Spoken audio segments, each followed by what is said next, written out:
പ്രജകൾ മഹാരാജാവിനോട് തുടരുകയാണ്. അതുകൊണ്ട് ശരണം പ്രാപിക്കുകയാണ്. ശരണ്യനായ അങ്ങേ ഞങ്ങളിതാ ശരണം പ്രാപിക്കുന്നു, ഞങ്ങൾ അങ്ങേ ശരണം പ്രാപിച്ചിരിക്കുകയാണ്. അതുകൊണ്ട് ഭക്ഷണം കഴിക്കാൻ ഒന്നുമില്ലാതെ വിശന്നു പൊരിയുന്ന ഞങ്ങൾക്ക് അന്നം നൽകാനായി രാജാധിരാജനായ അവിടുന്ന് യത്നിച്ചാലും അടക്കാനാവാത്ത വിശപ്പ് കൊണ്ട് ഞങ്ങളെല്ലാം മരിച്ചു പോകുന്നതിന് മുമ്പേ വേണം താനും അത്. ഞങ്ങൾക്ക് വേണ്ടുന്ന ഭക്ഷ്യവസ്തുക്കൾ സമ്പാദിച്ചു തരേണ്ട ചുമതല ലോകപരിപാലകനായി നിശ്ചയിക്കപ്പെട്ടിരിക്കുന്ന അങ്ങേക്കാണല്ലോ. അപ്പൊ ഞങ്ങൾ വിശന്ന് പൊരിഞ്ഞു വലയുകയാണ്. ഇപ്പൊ ഞങ്ങൾക്ക് വേണ്ടത് അന്നമാണ്. അന്നം ഉണ്ടാക്കാനുള്ള വഴിയാണ്.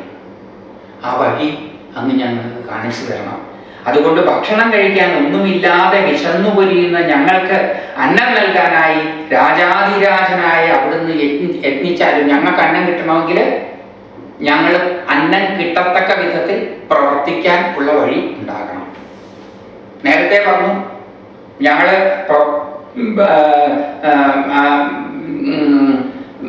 ഞങ്ങൾക്ക് വേണ്ടുന്ന വഴി ഉപജീവന വസ്തുക്കൾ നേടിത്തരണം, ബാക്കിയൊക്കെ ഞങ്ങൾ ചെയ്തോളാം, ഞങ്ങൾക്കൊരു വഴി കാണിച്ചു തന്നാൽ മതി. ഇപ്പം ഞങ്ങൾക്ക് വേണ്ടത് വിശപ്പടക്കുക എന്നുള്ളതാണ്, അല്ലാതെ വലിയ വലിയ തത്വപ്രവചനങ്ങളൊന്നുമല്ല. വിശന്ന് വലഞ്ഞിരിക്കുകയാണ്, അന്നം വേണം, അതിനുള്ള വഴി ഞങ്ങൾക്ക് കാണിച്ചു തന്നാലും. അടക്കാനാവാത്ത വിശപ്പ് കൊണ്ട് ഞങ്ങളെല്ലാം മരിച്ചു പോകുന്നതിന് മുമ്പേ വേണം അത്. ഞങ്ങളൊക്കെ തട്ടിപ്പോകുന്നതിന് മുമ്പേ വേണം. നമ്മുടെ ഈ റോഡിലൂടെയൊക്കെ സഞ്ചരിക്കുമ്പോൾ പലപ്പോഴും തോന്നിയിട്ടുള്ളൊരു കാര്യമാണ്. 10-20-25 വർഷമായി കേരളത്തിലെ റോഡുകളിൽ അങ്ങോളം ഇങ്ങോളം യാത്ര ചെയ്യാൻ തുടങ്ങിയിട്ട് എല്ലാ കാലത്തും റോഡ് മോശമാണ്.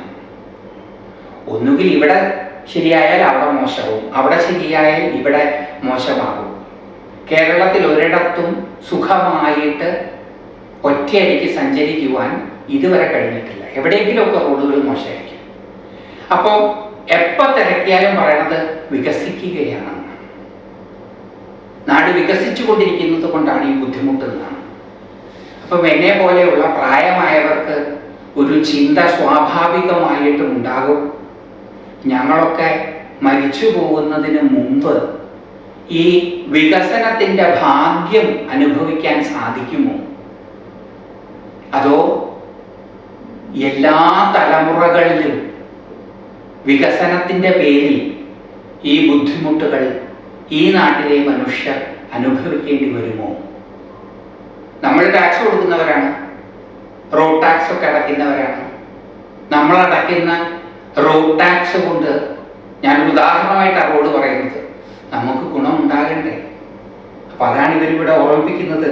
വിശപ്പ് കൊണ്ട്, ഞങ്ങൾ അടക്കാനാവാത്ത വിശപ്പ് കൊണ്ട് ഞങ്ങളെല്ലാം മരിച്ചു പോകുന്നതിന് മുമ്പേ വേണം അത്. ഉപജീവന മാർഗം നേടിത്തരുന്നതേ അതിനു മുമ്പേ വേണം.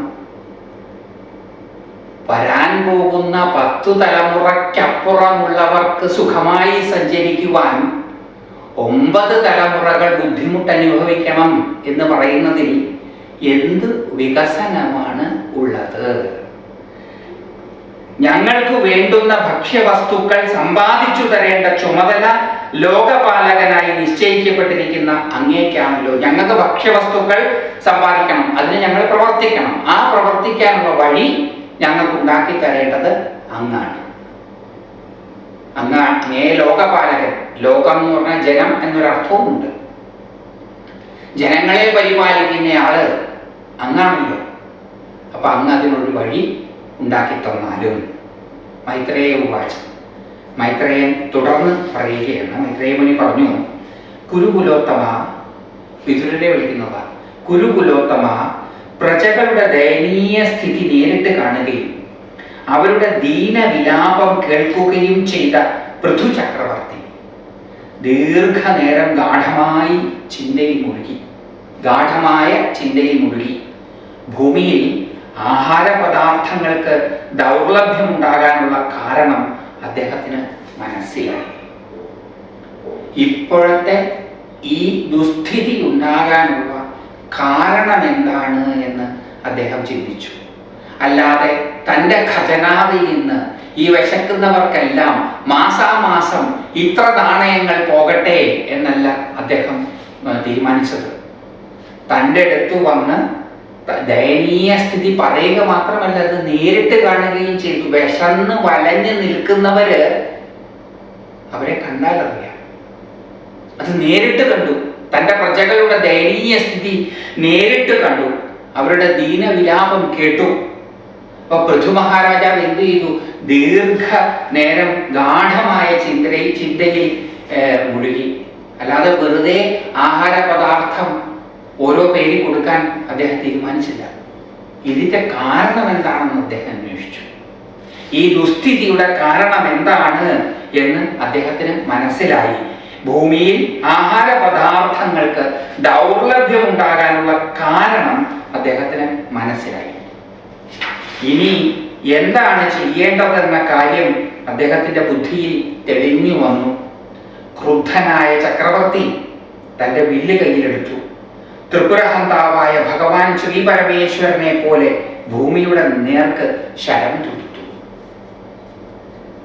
അദ്ദേഹത്തിന് കാര്യം മനസ്സിലായി. എന്തുകൊണ്ടാണ് ഈ ദൗർഭിക്ഷത ഉണ്ടായത് എന്ന് അദ്ദേഹത്തിന് മനസ്സിലായി. അദ്ദേഹം എന്ത് ചെയ്തു? ഇനി എന്താണ് ചെയ്യേണ്ടതെന്നുള്ള കാര്യം അദ്ദേഹത്തിന്റെ ബുദ്ധിയിൽ തെളിഞ്ഞു. കാരണം മനസ്സിലായപ്പോൾ പരിഹാരവും മനസ്സിലായി. ക്രുദ്ധനായ ചക്രവർത്തി തന്റെ വില്ല് കയ്യിലേക്ക് എടുത്തു. ത്രിപുരഹന്താവായ ഭഗവാൻ ശ്രീ പരമേശ്വരനെ പോലെ ഭൂമിയുടെ നേർക്ക് ശരം തൊടുത്തു.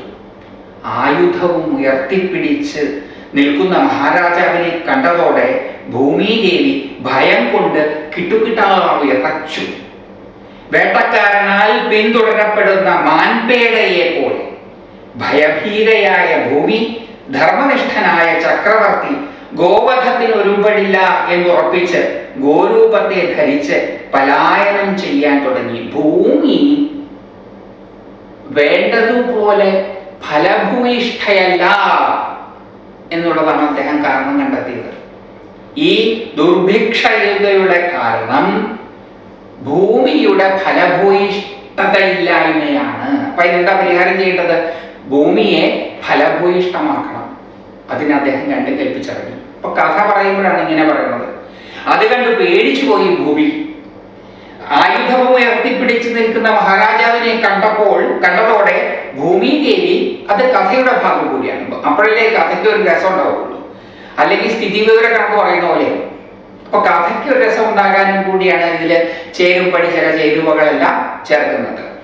കണ്ടതോടെ ഭൂമിദേവി ഭയം കൊണ്ട് കിട്ടുകിട്ടാ വിറച്ചു.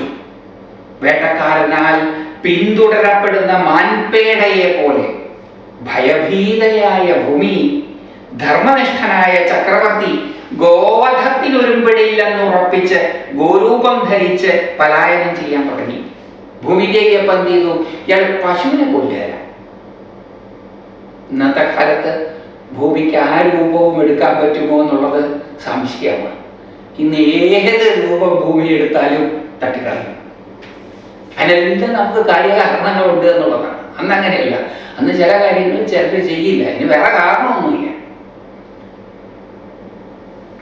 പശുവിന്റെ രൂപത്തില് ഭൂമിദേവി വേഷമാണ്. പശുവിനെ കൊല്ലുകയല്ലേ തരികയാണ് എന്നുറപ്പിച്ച് പശുവിന്റെ രൂപം എടുത്ത് പലായനം ചെയ്യാൻ തുടങ്ങി.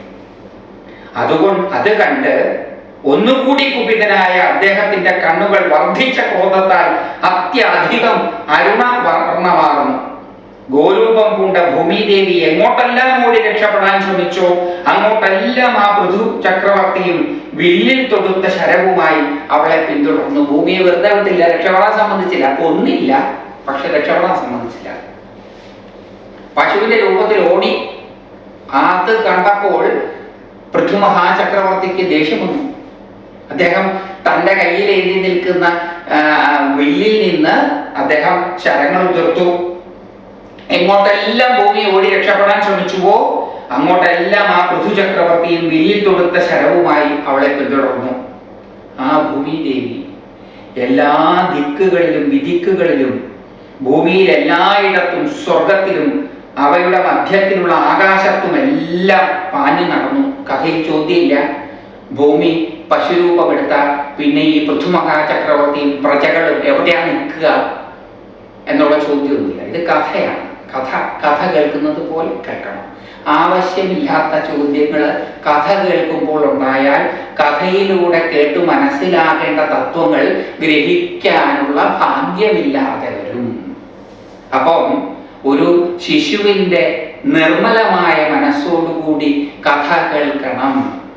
അത്ഭുതം ഉണ്ടാവും. അപ്പോൾ ആ അത്ഭുതം ആനന്ദത്തിലേക്ക് നയിക്കും. കഥാശ്രവണം അതുകൊണ്ടാണ് ആനന്ദത്തിലേക്ക് നയിക്കും എന്ന് പറയുന്നത്. അതിലെ തത്വം മാത്രമല്ല, ആ തത്വം ഗ്രഹിക്കുമ്പോൾ നമ്മുടെ ജീവിതം ധന്യമാകും. പക്ഷെ ആ തത്വം ഗ്രഹിച്ച് അത് നടപ്പിലാകുമ്പോൾ മാത്രമേ ഈ ജീവിതം ധന്യമാക്കുകയുള്ളൂ. പക്ഷേ നിഷ്കപടതയോടും നിർമ്മലതയോടും ശ്രദ്ധാപുരസരം കഥ കേട്ടാൽ, ഒരു കൊച്ചു കുഞ്ഞ് കഥ കേൾക്കുന്ന നൈർമല്യത്തോടുകൂടി കഥ കേട്ടാൽ ആ കഥ നമ്മളിൽ അത്ഭുതത്തെ ഉണർത്തുകയും ആ അത്ഭുതം ആനന്ദത്തെ ജനിപ്പിക്കുകയും ചെയ്യും. കഥ കേൾക്കുന്ന മാത്രയിൽ തന്നെ ആനന്ദം ഉണ്ടാകും. അതുകൊണ്ട് ഇവിടെ കഥയിൽ ചോദ്യമില്ല. കാരണം ചിലരെങ്കിലും ചിന്തിച്ചിട്ടുണ്ടാകാം, ഭൂമി പശുവിന്റെ രൂപം എടുത്തു കഴിഞ്ഞാൽ പിന്നെ ഇവരൊക്കെ എവിടെയാ ചവിട്ടി നിൽക്കുക, ഈ കഥ മുഴുവൻ അസംബന്ധമാണ്, ഇങ്ങനെ കഥ ഉണ്ടാകുമോ, അങ്ങനെ കഥ ഉണ്ടാകും. കഥ സ്വപ്നം പോലെയാണ്. അപ്പൊ അതുകൊണ്ട് ഇത് കഥയാണ്. സ്വപ്നങ്ങൾക്ക് അർത്ഥമുള്ളതുപോലെ തന്നെ കഥകൾക്കും അർത്ഥമുണ്ട്. അതുകൊണ്ട് ഒന്നുകൂടി കുപിതനായ അദ്ദേഹത്തിന്റെ കണ്ണുകൾ വർദ്ധിച്ച ക്രോധത്താൽ അത്യധികം അരുണവർണ്ണമാർന്നു. ഗോരൂപം പൂണ്ട ഭൂമിദേവി എങ്ങോട്ടെല്ലാം ഓടി രക്ഷപ്പെടാൻ ശ്രമിച്ചുവോ അങ്ങോട്ടെല്ലാം ആ പൃഥു ചക്രവർത്തിയും വില്ലിൽ തൊടുത്ത ശരവുമായി അവളെ പിന്തുടർന്നു. ആ ഭൂമിദേവി എല്ലാ ദിക്കുകളിലും വിദിക്കുകളിലും ഭൂമിയിലെല്ലായിടത്തും, ഭൂമിദേവി പശുവിന്റെ രൂപമെടുത്ത് ഭൂമിയിലെല്ലായിടത്തും, സ്വർഗത്തിലും അവയുടെ മധ്യത്തിലുള്ള ആകാശത്തും എല്ലാം പാഞ്ഞു നടന്നു. അവിടെയൊക്കെയും ആയുധധാരിയായ മഹാരാജാവ് തന്നെ അനുധാവനം ചെയ്യുന്നതായി അവൾ കണ്ടു. രക്ഷയില്ല എന്ന് മനസ്സിലായി. മൃത്യുവിനെ ഭയന്ന് ഓടി ഒളിക്കാൻ ശ്രമിക്കുന്ന ജനങ്ങൾക്ക് ഒരിടത്തും അഭയം ലഭിക്കാതിരിക്കുന്നത് പോലെ, ആനുകാലിക പ്രസക്തിയുള്ള വരികളാണ്. ഇതിലേക്ക് വരാം. പൃഥു മഹാരാജാവിനെ പേടിച്ച് പലായനം ചെയ്യുന്ന ഗോരൂപം പൂണ്ട ഭൂമിദേവിക്ക് എവിടെയും അഭയം ലഭിച്ചില്ല. അതോടെ ഭയചകിതയായ അവൾ ദുഃഖാർത്തമായ മനസ്സോടെ ഓട്ടം മതിയാക്കി. ഈ കഥാഭാഗത്തിലൂടെ പ്രയത്നത്തിന്റെ മഹാത്മ്യവും കൂടി വെളിപ്പെടുത്തുകയാണ്. താൻ ഉദ്ദേശിക്കുന്ന ഫലം കിട്ടുന്നത് വരെ ഭൂമിയെ മെരുക്കുവാൻ ഉദ്യമിച്ചു പൃഥു മഹാരാജാവ്. ഊഷരയായ ഭൂമിയെ, വരണ്ടുണങ്ങിക്കിടക്കുന്ന ഭൂമിയെ നല്ല ഫലഭൂയിഷ്ടമാക്കി മാറ്റാൻ ഇദ്ദേഹം ഒരുപാട് പ്രയത്നിച്ചു എന്നും കൂടി ഇതിനർത്ഥം. മൃത്യുവിനെ ഭയന്ന് ഓടി ഒളിക്കാൻ ശ്രമിക്കുന്ന ജനങ്ങൾക്ക്, അത് വെന്റിലേറ്ററിലായാലും കൊള്ളാം, മൃത്യുഞ്ജയ പുകച്ചുരുളുകളിലായാലും കൊള്ളാം, ധന്വന്തരി ഹോമങ്ങളിലായാലും കൊള്ളാം, ഒരു രക്ഷയുമില്ല. എത്ര മുടി കറുപ്പിച്ചാലും, എത്ര കോസ്മെറ്റിക് കണിഞ്ഞ് തൊലിയുടെ ചുളിവുകൾ മാറ്റിയാലും പ്രായം പുറകോട്ടല്ല മുന്നോട്ടാണ് പോവുക. അത് മരണത്തിലേക്കാണ് അടുക്കുക. മരിക്കും. ഇന്നോ നാളെയോ മറ്റന്നാളോ അതിൻ്റെ പിറ്റേ ദിവസമോ ഞാനും നിങ്ങളുമൊക്കെ ഈ ഇരിക്കുന്ന ഇരിപ്പിടം ഒഴിഞ്ഞു കൊടുക്കേണ്ടി വരും. അതൊരു വസ്തുതയാണ്. ആ വസ്തുത എപ്പോൾ വേണമെങ്കിലും സംഭവിക്കാം. ആ തിരിച്ചറിവോടുകൂടി നിരന്തരം ജീവിക്കുവാൻ സാധിക്കുകയാണെങ്കിൽ ജാഗ്രതയോടും മൂല്യമുള്ള ചെയ്തികളോടും കൂടി ജീവിക്കാൻ സാധിക്കും. അപ്പം ഈ കഥാഭാഗത്തിലൂടെ എല്ലാം അതും ഓർമ്മപ്പെടുത്തുകയാണ് നമ്മളെ. കഥ പറയുക മാത്രമല്ല ചെയ്യുന്നത്, നെയ്യപ്പം തിന്നുന്നത് പോലെ വിശപ്പ മാറ്റുക മാത്രമല്ല ചെയ്യുന്നത്, തലയ്ക്ക് എണ്ണ കിട്ടാനുള്ള വഴിയും കൂടി പറയുകയാണ്. മൃത്യുവിനെ ഭയന്ന് ഓടി ഒളിക്കാൻ ശ്രമിക്കുന്ന ജനങ്ങൾക്ക് ഒരിടത്തും അഭയം ലഭിക്കാതിരിക്കുന്നത് പോലെ പൃഥു മഹാരാജാവിനെ പേടിച്ച് പലായനം ചെയ്യുന്ന ഗോരൂപം പൂണ്ട ഭൂമിദേവിക്ക് എവിടെയും അഭയം ലഭിച്ചില്ല. അതോടെ ഭയചകിതയായ അവൾ ദുഃഖാർത്ഥമായ മനസ്സോടെ ഓട്ടം മതിയാക്കി. രക്ഷയില്ല എന്ന് മനസ്സിലായപ്പോൾ ഈ രാജാവ് പ്രയത്നത്തിൽ നിന്ന് പിന്തിരിയുന്നില്ല എന്ന് മനസ്സിലായപ്പോൾ വഴങ്ങിക്കൊടുക്കേണ്ടി വരുമല്ലോ എന്ന വിഷമത്തോടു കൂടി അവൾ ഓട്ടം മതിയാക്കി. സർവൈശ്വര്യ പരിപൂർണനായ ചക്രവർത്തിയോട് ഭൂമിദേവി ഇങ്ങനെ പറഞ്ഞു: ധർമ്മജ്ഞനായ ദേവ, ആപത് ബാന്ധവനായ മഹാത്മാവേ, അവിടുന്ന് എന്നെയും രക്ഷിക്കണമേ. സകല പ്രാണികളെയും രക്ഷിക്കാനായിട്ടാണല്ലോ അങ്ങ് ഒരുമ്പെടുന്നത്. സർവൈശ്വര്യ പരിപൂർണനായ ചക്രവർത്തിയോട് ഭൂമിദേവി ഇങ്ങനെ പറഞ്ഞു. ഭൂമിദേവിക്ക് മനസ്സിലായി ഈ ആള് ചില്ലറക്കാരനല്ലാന്ന്. ഇത്രയൊക്കെ രക്ഷപ്പെടാൻ ശ്രമിച്ചിട്ടും തന്നെ വട്ടം പിടിച്ച് നിർത്തിയില്ലേ, ആള് ഈശ്വരാംശം തന്നെ ആയിരിക്കണം. സർവൈശ്വര്യ പരിപൂർണനായ ചക്രവർത്തിയോട് ഭൂമിദേവി ഇങ്ങനെ പറയുന്നത് നേരത്തെ പറഞ്ഞാൽ തീർന്നു. പക്ഷെ പലതും വേണ്ട സമയത്ത് ചെയ്യാൻ തോന്നുകയില്ല. ബുദ്ധി കുറച്ച് ഓടിയാലേ തെളിയും. അപ്പൊ അതുകൊണ്ട് ഭൂമിദേവി മോട്ടർ മതിയാക്കി. എന്നിട്ട് പറഞ്ഞു, സർവൈശ്വര്യ പരിപൂർണനായ ചക്രവർത്തിയോട് ഭൂമിദേവി ഇങ്ങനെ പറഞ്ഞു: ധർമ്മജ്ഞനായ ദേവ, ധർമ്മത്തെ അറിയുന്നവനായിട്ടുള്ള ദേവ. രാജാവ് ദേവാംശം. ഓരോന്നിന്റെയും സ്വഭാവത്തെ കുറിച്ച് അറിയാവുന്ന ദേവ. അതാണ് ഓരോന്നിന്റെയും ധർമ്മം. അപ്പൊ അതാതിന്റെ ധർമ്മത്തെ സംരക്ഷിക്കണം. അപ്പം അതാതിന്റെ സ്വഭാവത്തെ അറിയണം. അങ്ങനെ അറിയുന്ന ആളാണ് അങ്ങ്, അല്ലയോ ദേവ. ആപത് ബാന്ധവനായ മഹാത്മാവേ, ആപത്തിൽപ്പെട്ടവർക്ക് ബന്ധുവാണെന്ന്. അങ്ങനെയുള്ള മഹാത്മാവേ, വിശാലമായിട്ടുള്ള മനസ്സോടുകൂടിയാളെ, എന്നെയും രക്ഷിക്കണേ. അങ്ങയുടെ പ്രജകളെ പരിപാലിക്കാൻ അങ്ങ് ചെയ്യുന്നത് പോലെ എന്നെയും രക്ഷിക്കണേ. ഞാനും അങ്ങയുടെ പരിപാലനത്തിന് വിധേയമാണ്. എന്നെയും രക്ഷിക്കണേ. സകല പ്രാണികളെയും രക്ഷിക്കാനായിട്ടാണല്ലോ അങ്ങ് ഒരുമ്പെടുന്നത്. അതുകൊണ്ട് ആ കൂട്ടത്തിൽ എന്നെയും രക്ഷിക്കണേ. ഭൂമി സചേതനമായതാണ് എന്ന ഒരു ധ്വനി ഇതിലൂടെ വ്യാസഭഗവാൻ നമുക്ക് തരികയാണ്. ഇതൊരു ഇനേർട്ടായിട്ടുള്ള ഒബ്ജക്റ്റ് അല്ല. ഇതിനെ എങ്ങനെ വേണമെങ്കിലും ഉപയോഗിക്കരുത്. അതിൻ്റെ സ്വഭാവത്തെ മനസ്സിലാക്കിയിട്ട് അതുപോലെ ഉപയോഗിക്കണം. കൂടുതൽ കിട്ടാൻ വേണ്ടിയിട്ട് അതിനെ ദുരുപയോഗം ചെയ്യരുത്. അതിനെ ഇല്ലാതെയാക്കരുത്. ഭൂമിയിലെ ഓക്സിജനും നൈട്രജനും അമോണിയവും ഒക്കെ ഇല്ലാതെയാക്കരുത്. അതിൻ്റെ ജീവചൈതന്യത്തെ, അതിന് ജീവചൈതന്യം ഉള്ളത് കൊണ്ടാണല്ലോ അതിൽ ജീവൻ പൊട്ടിമുളയ്ക്കുന്നത്. അതിൻ്റെ ജീവചൈതന്യത്തെ നിലനിർത്തത്തക്ക വിധത്തിൽ വേണം അതിനെ ഉപയോഗിക്കാൻ. ഇപ്പോഴങ്ങനെയല്ല, ഇപ്പം ദുരുപയോഗപ്പെടുത്തുകയാണ്.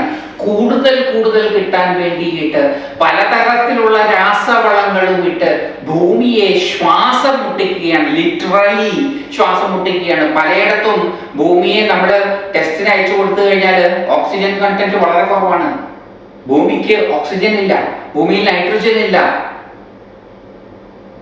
ജീവനെ താങ്ങി നിർത്തേണ്ടതായിട്ടുള്ളതൊന്നും ഭൂമിയിൽ ഇല്ലാതെയായിക്കൊണ്ടിരിക്കുകയാണ്. മനുഷ്യന്റെ ദുരകാരണം ഉണ്ടാകുമോ ഇല്ലയോ എന്നറിയാത്ത വരാൻ പോകുന്ന തലമുറകൾക്ക് വേണ്ടിയിട്ട് അനുഭവിക്കാതെ സമ്പാദിച്ചു വെക്കുന്ന മനുഷ്യന്റെ ദുരകാരണം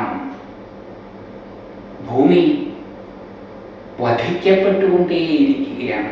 ഓർമ്മ വരുന്നത് ONV-യുടെ ഭൂമിക്കൊരു ചരമഗീതം എന്ന മനോഹരമായ കവിതയാണ്. ഇവിടെ ഭൂമി അഭ്യർത്ഥിക്കുകയാണ്, എന്നെയും അങ്ങ് രക്ഷിക്കണേ.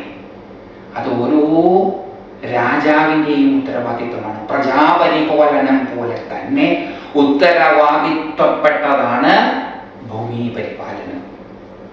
അങ്ങനെ ഭൂമിയെ പരിപാലിക്കണേ. അവിടുന്ന് എന്നെയും രക്ഷിക്കണമേ. സകല പ്രാണികളെയും രക്ഷിക്കാനായിട്ടാണല്ലോ അങ്ങ് ഒരുമ്പെടുന്നത്. എല്ലാ പ്രാണികൾക്കും ആധാരമായി നിൽക്കുന്നത് ഞാനാണല്ലോ. അപ്പൊ എന്നെയും രക്ഷിക്കണമേ. ധർമ്മജ്ഞൻ എന്ന് സർവസമ്മതനായിട്ടുള്ള അങ്ങ് ഒരു തെറ്റും ചെയ്യാത്തവളും അത്യന്തം ദുഃഖിതയുമായ എന്നെ ഹനിക്കാൻ ആഗ്രഹിക്കുന്നത് എന്തു കാരണത്താലാണ്? സ്ത്രീവധം അങ്ങേപോലുള്ള ഒരു നീതിമാന് ചേർന്നതാണോ? ഭൂമി സ്വയം സ്ത്രീയായിട്ടാണ് സങ്കല്പിക്കുന്നത്.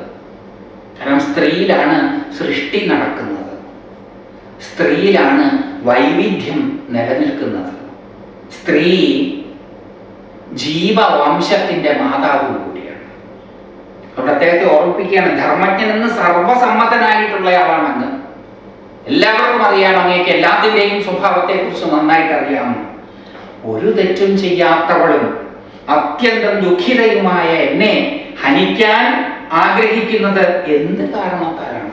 എന്തിനാണ് എൻ്റെ പുറകെ ഇങ്ങനെ എന്നെ കൊല്ലാനായിട്ട് ഓടുന്നത്? ഭൂമിദേവി വിചാരിച്ചത് ഭൂമിദേവിയെ കൊല്ലാൻ പോവാണെന്ന്.